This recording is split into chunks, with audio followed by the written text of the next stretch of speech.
Hello guys. आज हम सीखेंगे WH की फैमिली के साथ कुछ नए वर्ड्स लगाकर हिंदी से इंग्लिश में नए नए सेंटेंसेस कैसे बना सकते हैं। अगर हम वर्ड के साथ हम एल्स लगा देते हैं तो क्या बनता है, वर्ड के साथ और लगाते हैं तो क्या बनता है, वर्ड के साथ अगर हम एवर लगाते हैं तो क्या बनता है। अगर वर्ड का साथ हम एल्स लगाते हैं तो इसका मीनिंग निकलता है और, कि और क्या। अगर हम वर्ड ऑल का मतलब ऑल लगाने पर इसका डबल साउंड हो जाता है, यानी कि अब ये डबल साउंड करेगा, क्या क्या क्या क्या। अगर हम वर्ड एवर के साथ ऐड करते हैं तो इसका मीनिंग निकलता है बी।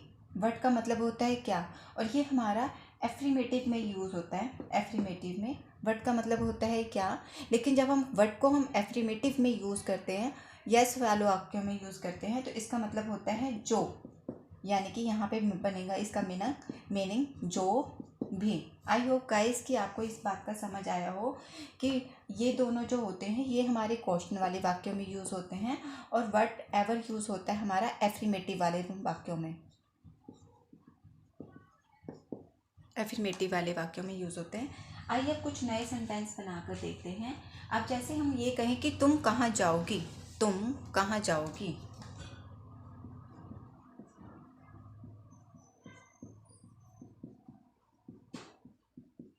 तुम कहाँ जाओगी। अब इससे पहले हम सिंपल इंटेरोगेटरी सेंटेंस बनाते हैं। ये गा गे की वाला सेंटेंस है, और अगर हम इंटेरोगेटिव वाले जो सेंटेंस बनाते हैं तो गा गे की नंबर 1 पर आ जाता है। तो हम लिखेंगे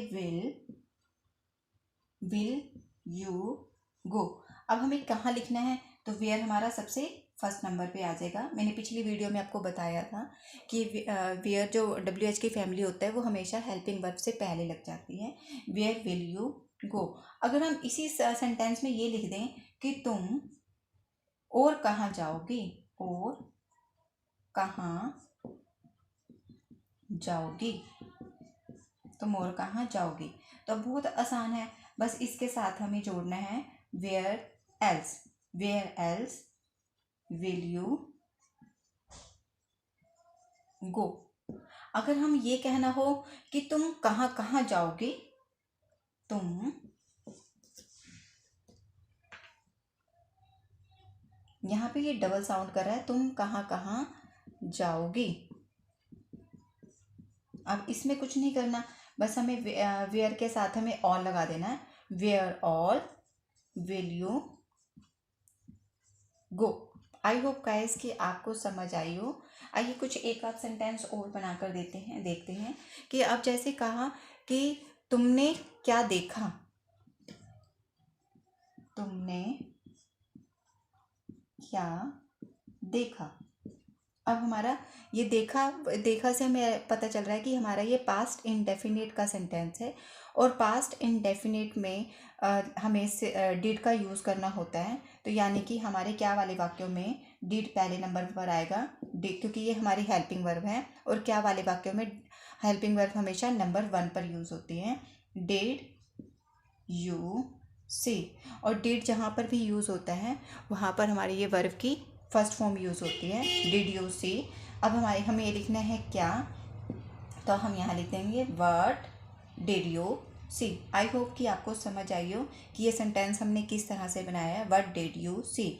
अगर हम इसी बात को ये कहें कि तुमने और क्या देखा, और क्या देखा, यानी कि इस सेंटेंस में हमारा आ रहा है और, तो यानी कि हमें और के साथ, और के लिए हमें क्या लगाना पड़ेगा, एल्स। हम लिखेंगे what what else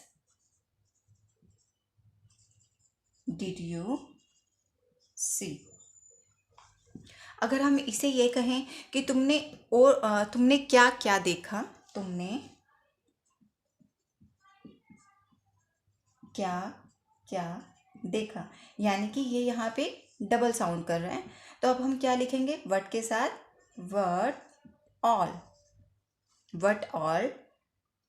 did you सी।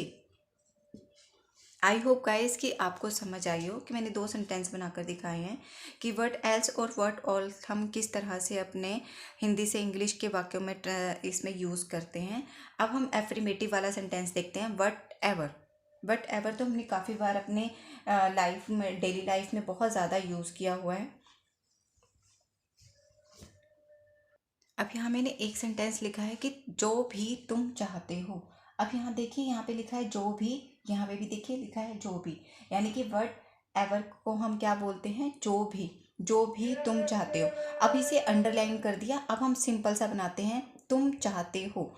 तुम चाहते हो कि इसे हमें तातेती से पता चल रहा है कि हमारा प्रेजेंट इनडेफिनेट का सेंटेंस है, और प्रेजेंट इनडेफिनेट में हमेशा वर्ब की फर्स्ट फॉर्म यूज़ होती है। पहले हमें लिखना है सब्जेक्ट। सब्जेक्ट हमारा है यू वॉन्ट। यू वॉन्ट कि तुम चाहते हो। अब हमें यूज़ करना है जो भी का मतलब हो गया वट एवर यू वॉन्ट। ये हमारा एफर्मेटिव का सेंटेंस है, क्या वाला नहीं है। वट एवर यू वॉन्ट कि तुम जो भी तुम चाहते हो। अब एक सेंटेंस और भी बनाकर देखते हैं कि जब भी मैं कार चलाता हूँ। जब